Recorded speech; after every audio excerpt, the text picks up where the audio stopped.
रहीम अस्सलाम वालेकुम। मेरे चैनल पे खुश आमदीद। आज हमने बात करनी है जी कि डेरिवेशन ऑफ सप्लाई के रसद की मसावात इस फार्मूले से किस तरह से की जाती है, निकाली जाती है। देखें, लास्ट जो आपने किया था, आपने फंक्शनल इक्वेशन बनाई थी सप्लाई की, ठीक है जी। अब आपने इस फार्मूले से यही इक्वेशन बनानी है, ये वाली, ये जो आपने बनाई थी, लेकिन विद फार्मूला बनाएंगे, ठीक है। यहाँ पे आपको पेपर में ये टेबल दिया जाएगा। टेबल की में कोई भी वैल्यूज़ आप दो ले सकते हैं। पहले हम फार्मूले के ऊपर बात करते हैं, इसका फार्मूला क्या है। देखें, फार्मूला है Q minus Q1 is equal to Q2 minus Q1 over P2 minus P1 into P minus P1। क्या शो करता है ये फार्मूला? देखें, जो आपका Q है ये है आपकी क्वांटिटी सप्लाई, Q1 है first quantity supply, Q2 show करता है सेकंड क्वांटिटी सप्लाई को। अच्छा जी, आपका है जी P2, P है, P आपका है price of good, P2 P1 first price of good और P2 शो करता है सेकंड प्राइस ऑफ गुड के, ठीक है जी। ये था फार्मूला। अब ये टेबल है, इसी टेबल की मैं पहली दो वैल्यूज़ लूँगी, ठीक है जी। ये आपकी देखें क्या टेबल को कर रहा है। आप जानते हैं कि रसद के अल्फाज क्या हैं कि दीगर हालात बाद दस्तूर कायम रहे हैं। जैसे ही प्राइस बढ़ती है क्वांटिटी सप्लाई बढ़ जाती है, प्राइस कम हो जाती है तो क्वांटिटी सप्लाई कम हो जाती है, ठीक है जी। ये जैसे जैसे देखें कीमत बढ़ रही है, 5, 10, 15, 20, 25, क्वांटिटी सप्लाई 20, 25, 30, 35 और 40। आप कोई भी दो वैल्यूज़ ले सकते हैं। ये आपकी P1 5, ठीक है जी। P1 जो है वो हम 5 लेंगे और P2 हम 10 लेंगे, ठीक है। और क्वांटिटी सप्लाई में आपका जो Q1 है वो 20 होगा और Q2 जो है ये आपका 25 होगा। आप ये भी दो ले सकते हैं, ठीक है जी। आप ये भी दो ले सकते हैं। असल चीज़ जो है ना, ये वाली ये इक्वेशन आपने फार्मूले से बनानी है, फंक्शनल इक्वेशन बनानी है, लेकिन फार्मूले से ड्राइव करके आपने बतानी है। अब मैं पहली यही दो वैल्यूज़ ले रही हूँ, ठीक है। इसी के ज़रिए मैं बनाऊँगी।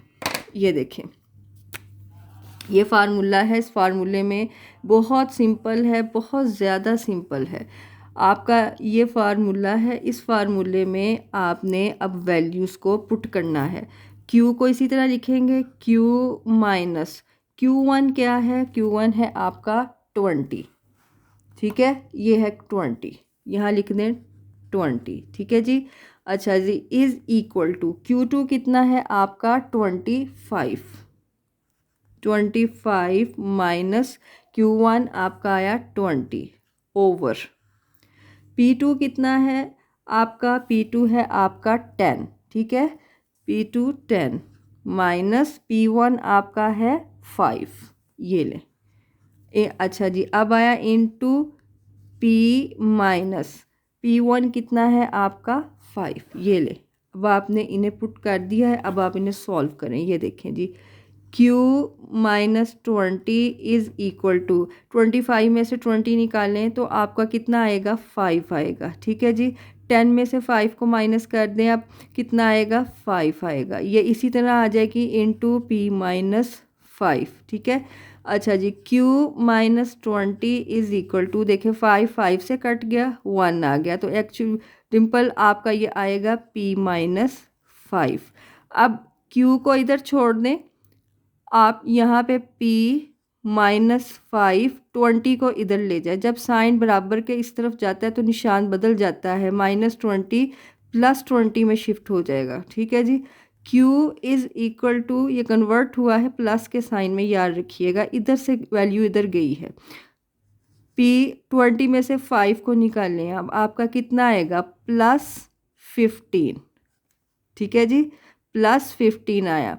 अच्छा, अब आपने स्टैंडर्ड फॉर्म सप्लाई की जो पढ़ी थी वो क्या थी? जो देखें, QS is equal to A plus BP, इस शक्ल में क्वेश्चन को लेके आना है, ठीक है। ये आपकी बन गई है, इसको अब सीधा ही करना है। ये देखें, QS is equal to A क्या है? 15 है, ये ले, प्लस B क्या है? 1 है, ठीक है जी। यहाँ पे आएगा P, ये ले। ये थी जी जो हमने निकालनी थी, ये इक्वेशन फार्मूले से बनानी थी। अगर आप यही वैल्यूज़ को रखेंगे ना इसमें, इसकी पड़ताल प्रूफ करने के लिए जो आपने सॉल्व करने के लिए रखी हैं, तब भी आपकी प्रूफ जो आएगी सही आएगी। उसने यही कहा है कि मसावात के दुरुस्त होने की पड़ताल प्रूफ करने के लिए गोशवारे में पी और क्यू की मुख्तलिफ मिकदारों को मसावात दर्ज करने से हो जाएगी। अच्छा जी, यहाँ मैं आपको करके दिखा देती हूँ। ये देखें, क्यू एस है इज़ इक्वल टू 15 है, यहाँ पे मैं आपको प्रूफ करके बताती हूँ। प्लस पी की जो पहली वैल्यू थी वो आपने ली थी 5, ठीक है जी, इसे प्रूफ करना है आपने। अच्छा जी, ये आया आपका 15 जमा 5, कितना आया, 15 में 5 जमा किया आपने, आया 20। ये दे आपकी क्यू की पहली वैल्यू आ गई 20, ठीक है जी। अब आप इसकी जगह जो है वो प्रूफ करने के लिए पी की 5 की जगह 10 रखेंगे तो क्वांटिटी सप्लाई 25 आएगा, ठीक है जी। इस तरह आप प्रूफ भी कर सकते हैं। ये इतनी सी चीज़ थी जो आपने फार्मूले से करनी थी, लेकिन आपको फार्मूला आना चाहिए, पता भी होना चाहिए कि ये फार्मूले की चीज़ें कौन कौन सी हैं। सिर्फ पेपर में आपको टेबल दिया जाएगा और कहा जाएगा कि आप जो है वो ड्राइव करें सप्लाई की इक्वेशन इस फार्मूले के ज़रिए, ठीक है जी। ये था आज का लेक्चर। अगर आपको पसंद आया है तो लाइक कीजिए, शेयर कीजिएगा, कमेंट में राय का इजहार कीजिएगा और मेरे इस चैनल को सब्सक्राइब भी कीजिएगा। अल्लाह निगहबान।